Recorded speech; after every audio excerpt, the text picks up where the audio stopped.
if he is in a position here where I'm monitoring the arm and he starts to strike. So he starts to pull back, and as he pulls back, I shoot my hands across the body to get this split seatbelt kind of control. I'm weaving through his forearm, grabbing his wrist here like this. I'm gonna do essentially the same kind of move with a little bit different result. I still gotta climb here like this. I hook the leg like that, and I start to climb up here. I get my head to the floor.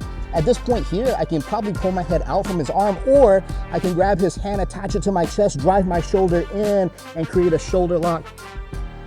What's up, guys? It's Eil Knight here, and you should know by now that I'm pretty partial to jiu-jitsu, but I still think you should never ever go to the ground in a street fight.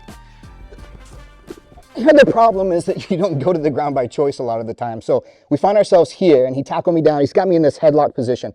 The headlock isn't necessarily a very skilled move, but it's a very dangerous move because it's factory installed in literally every human to grab the head, pull you, squeeze and hurt you, maybe punch you. So the way that we're going to address this here is if I find myself on the ground, I don't want to go flat. I want to be up on my side. So I've got my kickstand here, my knee, hip, and shoulder all up off the ground so that he's not smashing me too hard. I'm going to monitor around his shoulder and around his forearm here in case he does want to start striking instead of just holding my head. So this is a good monitoring process.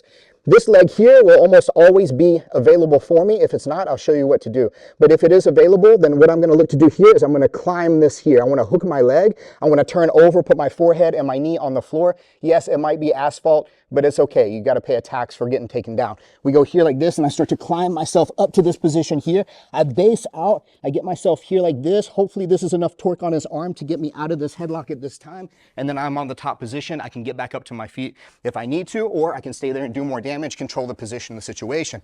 Now, similar from here, if he is in a position here where I'm monitoring the arm and he starts to strike. So he starts to pull back, and as he pulls back, I shoot my hands across the body to get this split seatbelt kind of control. I'm weaving through his forearm, grabbing his wrist here like this. I'm going to do essentially the same kind of move with a little bit different result. I still got to climb here like this. I hook the leg like that, and I start to climb up here. I get my head to the floor.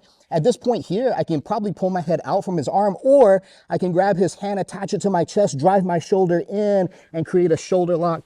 Hopefully breaking that arm right there so he can't headlock me anymore. He's not going to do too much damage, and hopefully that's a fight ender at that point. Now, here's the thing. This leg over here will be available for me to climb up. And if it's not, well, where can it be that he won't allow me to get it? It's got to be kind of up here, closer to this leg. That's the only way I'm not going to get this one. But now he has no lateral stability behind him. So all I need to do now is to turn my head down this way here, and I can pick him up and over because he didn't have any kickstand back behind him. At this point, I can step clear over here. I can frame to get out this way. I can stay, again, do damage, maybe go back into submissions if I feel like that's the appropriate response, or disengage if the opportunity presents itself.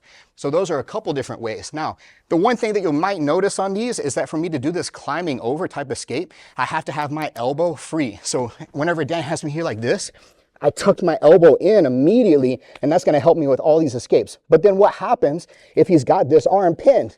So now this is a problem, because if I try to climb, I can't get my elbow to the floor. I can't get my upper body completely clear. So here's how we're going to settle this problem.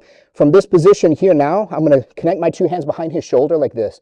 So I lock this in, and I'm going to start to walk myself away from him a little bit like this. Now, as I walk, he tends to want to kind of follow me to seal that space that I created. So as he goes to do that here, this way, I'm going to plant my feet flat like this. I'm going to plant my head to trap his arm, and I'm going to push my hands up over my head, and I'm going to roll him over and across his neck.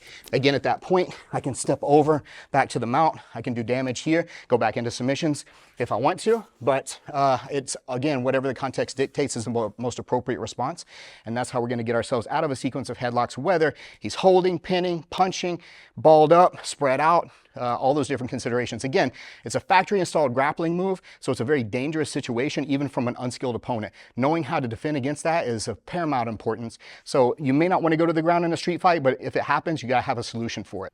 I appreciate you guys watching this, and make sure to follow me on all the socials at Knight Jiu-Jitsu.